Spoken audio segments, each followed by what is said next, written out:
Save for those within a few select genres, most video games, both new and old, are segmented into different areas or levels. Naturally, there needs to be a way for the player to get from one level to the next. Most of the titles released when video games were at their earliest stages, such as Super Mario Bros. And its quirky sequel, would simply place the player at the start of the level which followed the one they just completed, as this was the easiest method by which to allow their progression. It wasn't long, however, before certain games opted instead to have a stage select, a screen where the player is given the freedom to choose the order in which they'd like to tackle the levels presented to them. This concept soon evolved once more into the map screen. Games such as Super Mario Bros. 3 contained a vast, visually appealing map where the player could move their character around the various stages before selecting one. Map screens allowed developers to foreshadow what was to come, as they could design them around the elements of the levels. They also allowed for the implementation of both split paths, which gave players a choice to skip one level in favor of completing another, and secret paths, which could lead to minigames or even warp zones. All of these options to progress the game are still viable to this day. However, my favorite option, if done well, is the hub world. A hub world is a fully explorable area defined by its numerous exits, all of which lead to a different main area of its game. As the player must return to hub worlds many times in order to visit other areas, these interactive level selects must have a lot of effort put into them in order for them to not grow uninteresting.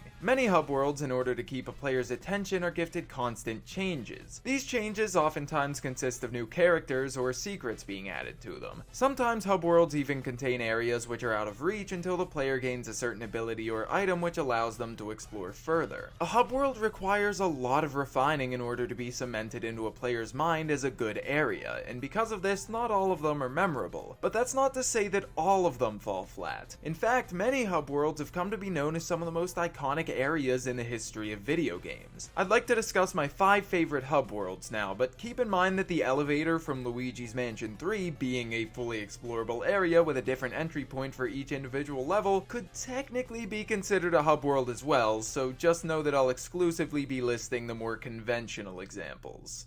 While not particularly extravagant in any way, I'd like to start by talking about a hub world which is great at keeping the player engaged with it.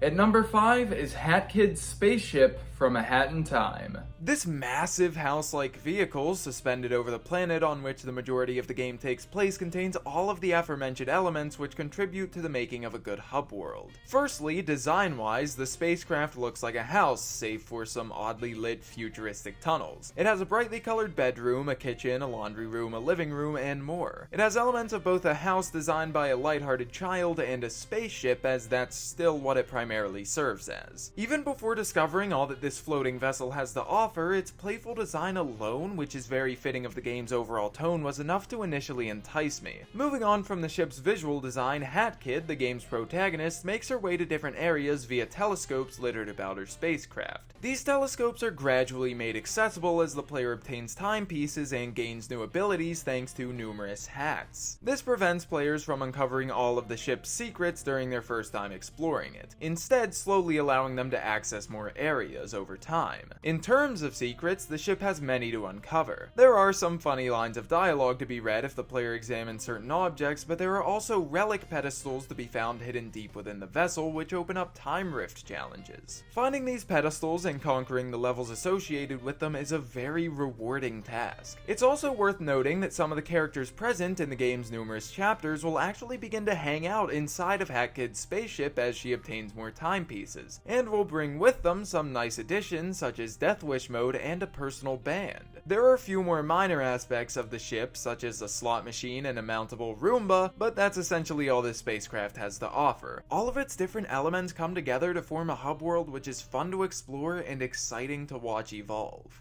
The next area is one of the first hub worlds I ever had the pleasure of experiencing, and it just so happens to be a spaceship as well, though appearing even less conventional than Hat Kids.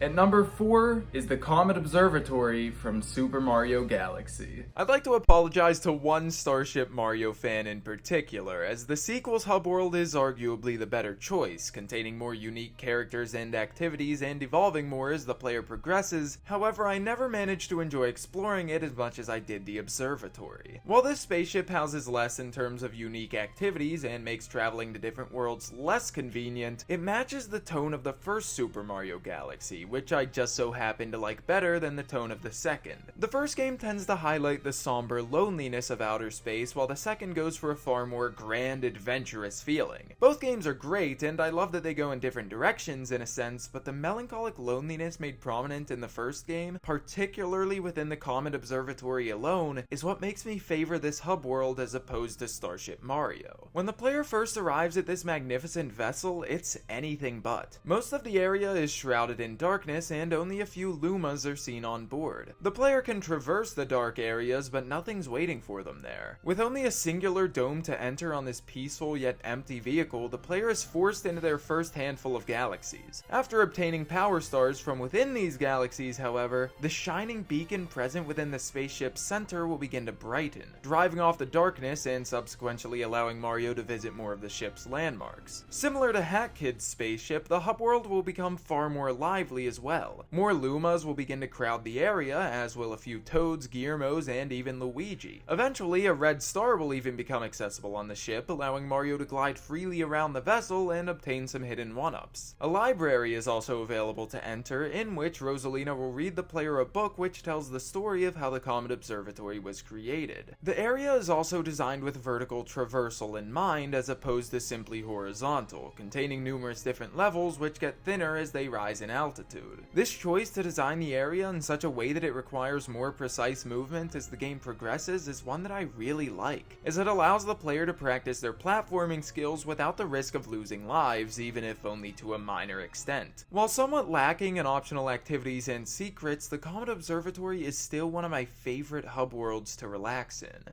Given its greater technical prowess in comparison to the SNES, the N64 was where hub worlds really began to solidify their importance, with some of the most iconic examples appearing on the console.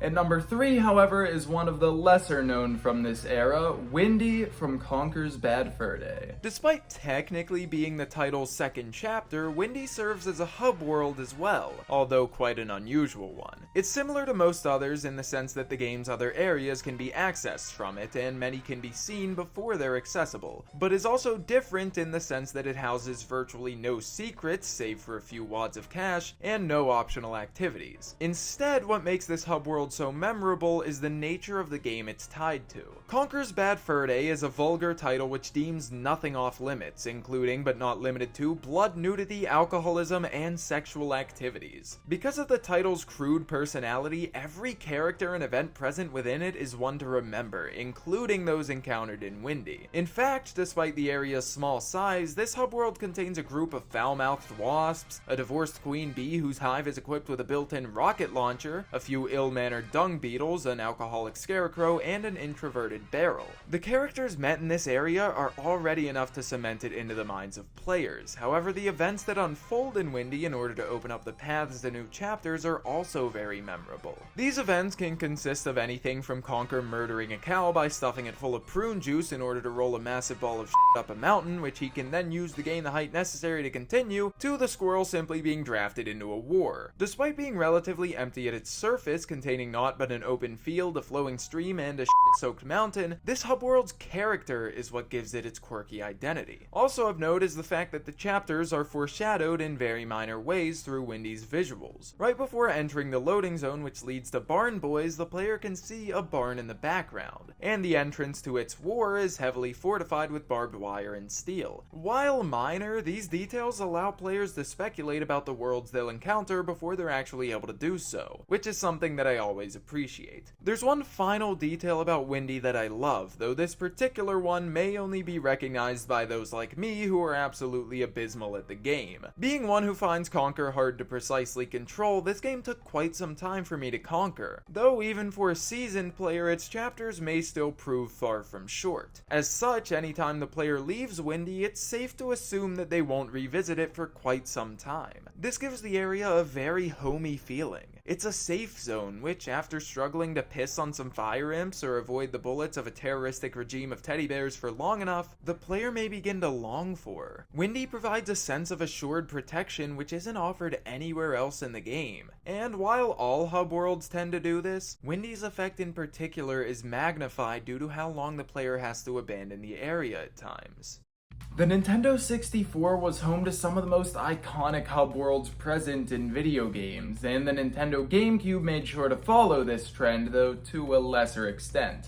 At number 2 is Delfino Plaza from Super Mario Sunshine. Coming shortly after Princess Peach's Castle from Super Mario 64, perhaps the most recognizable hub world in history, Delfino Plaza had some high expectations to meet. The Princess's Castle was known for its creative level entries in the forms of paintings and, walls, its numerous secret stars, and its complex layout consisting of a main foyer, an attic, basement, sewer, and exterior. However, I still prefer Delfino Plaza for a few reasons. To start, the empty feeling of Peach's Castle never felt right to me. I understand that the area is meant to feel lonely as Bowser is taken over, but instead the castle comes off as very shallow to me. While the plaza may not be as vast or complex as its predecessor, the seaside town feels far more lively. Containing 16 shines and dozens of blue coins, Delfino Plaza is packed with collectibles to be discovered. The requirements for obtaining these collectibles can range from simply spraying a wall or playing basketball with different fruits, to completing entire hidden missions or venturing far away from the mainland of the area. Some of them also require the usage of abilities which are locked behind nozzles that are only obtained as the game progresses, meaning that more collectibles are able to be found over time. As the plaza is primarily one large outdoor area, in comparison to the tightly packed rooms of Peach's Castle, it's also far more entertaining to run, jump, and slide around in. Delfino Plaza rewards players for their mastery of the game's controls by placing collectibles in hard-to-reach areas. On top of this, the plaza is a very dynamic place, facing constant changes which keep it fresh. Yes, the overall layout remains unchanged throughout the game's entirety, but as more shines are obtained, the town grows brighter and more civilians can be seen enjoying their paradise of a home.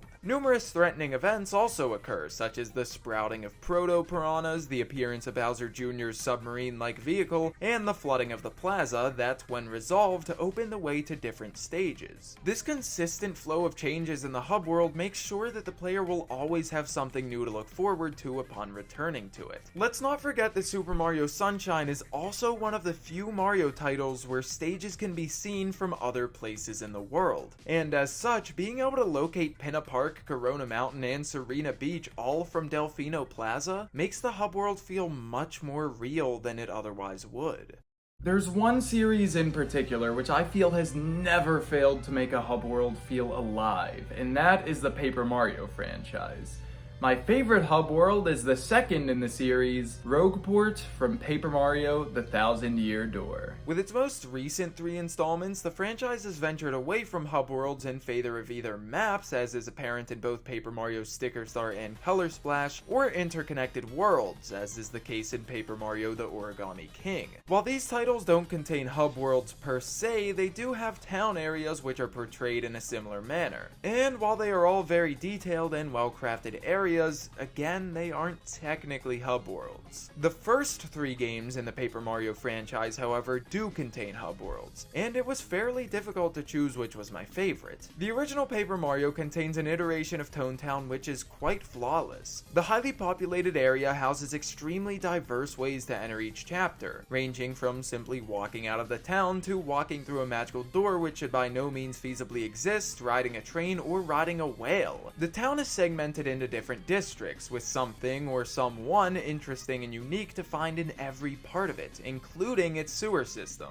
With so much to do and so many NPCs to interact with, I've never had a complaint about this place. Flip side, from Super Paper Mario, despite being portrayed with one less dimension than Toad Town, is even more expansive and houses even more activities. Between Flip Side and its inverted counterpart Flop Side, this hub world is absolutely massive. These 2 areas will keep players busy for a long time, though they do have their flaws, being that all of the chapter entrances are located in the same place, and as the towns are very big, it can take players quite a while to get to their destination. That brings us to Rogueport, which takes the best elements of both of these aforementioned hub worlds and combines them. Perhaps the most notable aspect of this area is that it's set in a vastly unfamiliar setting, even for Mario's standards. Rogueport is, simply put, a very unhealthy neighborhood. Most of the town is owned and operated operated by thugs, as is clear the moment the player first enters the area. Within mere minutes of arriving at this rundown town, Mario will encounter a noose, become the victim of a robbery, and in the Japanese version of the game, witness the scene of a presumed homicide. Seldom is such a nasty area encountered in a Nintendo game, let alone one starring Mario. But this is what makes Rogueport so enjoyable. It's fresh, something that's never been seen before. Of course, the town doesn't consist entirely of thieves, as its western side is slightly more posh. This part of the town has an arcade, numerous shops, somewhat better housing, and some transportation systems, although it still has its fair share of shady business going on. Speaking of, Mario can participate in these shady practices by visiting Don Pianta or the town's trouble center. Via these two methods, as well as the town's lottery and arcade, the player is given so many activities to perform here, perhaps even more than in Flipside. Rogueport is a very interesting hub world, complete with dilapidated architecture, some of the series' most interesting characters, and dozens of things to do, whether on the town's highest rooftops or its lowest sewers. This shabby area feels like a real town, filled with people of varying personalities and goals, some simply trying to scrape by and others doing their best to cause trouble. Rogueport is an area the likes of which had never been seen in a Mario game before, and I can't think of one that's matched its bizarre nature since.